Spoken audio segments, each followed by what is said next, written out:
The way I see it, there's 3 different sustainable ways to feed this rifle. You can use mil surplus ammunition, steel case, or you can reload. Each type of ammunition has a different application where it'll work really well. First thing you have to decide is what type of shooter are you.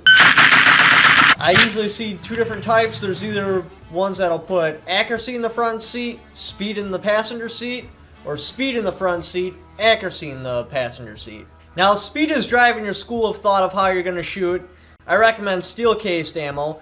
Now, the actual bullet, it's not copper jacketed like you would see with like a mil surplus ammo or like you'd reload. It's a bimetal. You're going to see about 1% of your barrel life go every 2 mags. That has to do with the heat of how you shoot the rifle plus the bimetal bullet. So here we can see the indentations left by the rifling of the gun's barrel, and very clearly we can see the copper layer is gone and the land part of the rifling was digging into the steel. But who really cares anyways, because if speed is in the front seat, it's going to take a lot of rounds to get really fast, plus you're probably not going to have a high-end match-grade barrel on your rifle. You're just going to have your standard rifle barrel that, you know, when it wears out, who cares? Change it out. Now, if accuracy is driving your school of thought, you can either go with mil surplus or you can reload. If you live in an area where a range isn't readily available or it's really hard to shoot your rifle, I'd probably just go mil surplus. It's pretty cheap, it's quality ammo. You don't have to worry about all the extra equipment, and you really don't need the extra equipment if you can't shoot that much. Now, the reason I recommend military surplus ammo if a range isn't relatively available is because you should not go to the range with a whole bunch of ammo. Typically, I see people burn out at about 100 rounds. And what you want to do every time you go to the range is practice your fundamentals. Because if you're spending 3/4 of the time at the range, you know, just doing mag dumps because you're bored, that's your muscle memory and that's what your body's going to default to if you're ever panicking. Once you hit the point, no matter what your shooting position is, say you hold here or you hold up here, once you find yourself standing like this or not lining it up, you're just kind of like pointing at the target and shooting, you're not paying attention to your groups, or you are unable to keep your groups concentrated, you're not gaining anything.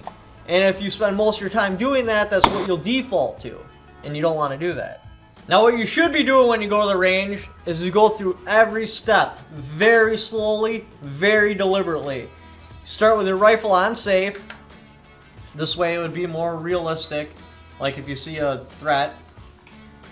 How I do it is I kind of come forward with 1 foot.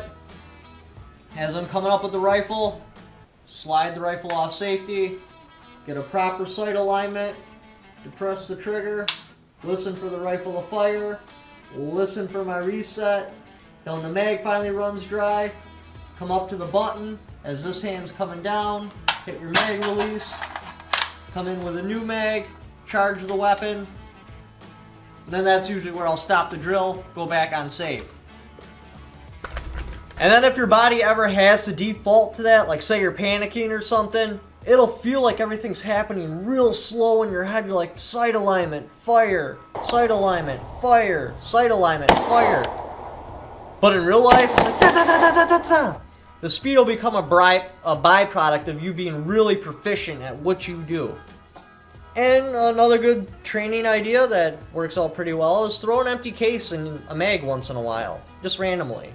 Or have somebody load the rifle for you, especially with pistols, and have them leave it empty sometimes. Sometimes there's ammo in it, sometimes there's not. It'll really get you to pay attention to your steps and how you're doing everything. If you start trying to learn how to shoot an AR-15 by going like, ah! You're just never going to get good. It's not going to happen. You're not going to notice any of your mistakes. You're not going to see your flaws. It's just a giant waste of time and money. Now, if the range is readily available, like say you can shoot right out your back door or whatever, then I would definitely reload, because you can load primo ammo at steel case prices. What I recommend doing is only doing 1 mag. Go to your reload, then stop for the day there. Once you get really proficient at that, like it almost seems boring, it's just natural, then you start going with a friend. You have the friend, I'd use multiple targets, either put like a shape or a number, or you could really switch it up and put shapes and numbers on each target and have them call them out. And that'll help your speed get faster and faster and faster. That's also what I'd recommend doing even if you're if speed's driving what you want to do, and that's in the front seat. But I still recommend keeping a group. I just don't understand why, you know, you're only shooting at the silhouette. I'd have the shapes on there and, you know, star. And you aim for the star and you try to shoot the star. Because I just see things falling apart really, really fast if you're panicked and speed's in the front seat and that's all you ever practice is just hitting the silhouette. And then once you think you're pretty good, what I'd recommend doing is going to like a 3-gun competition or something like that. And all your flaws will become very apparent. You'll find out right away what you need to start practicing more. And don't get me wrong, you know, you gotta have fun with the rifle twos. But thanks for watching. Don't forget to subscribe. Leave in the comments below if you feel different or if you have other range techniques that you think should be on here. Maybe I'll make a second video. The peeling of that lining. I'm pretty sure that barrel's not lined, and I'm pretty sure that's your rifling peeling out. Jacking that down by slamming it on the ground or any of that stuff, cannot do it. I've got to go home and get a cleaning rod and pound that out. And this is the 3rd time that's happened on this gun. Here we are over on the Palmetto. 3rd time it's happened to this gun, too. Wolf ammo is also kind of known for having some pretty hard primers, so I think that what we ended up with some of those misfires there near the end was a combination of the slightly harder primers on the Wolf ammo and then that lacquer building up inside of the bolt face and causing that firing pin to just, I mean, this thing is literally seized up. It will not move.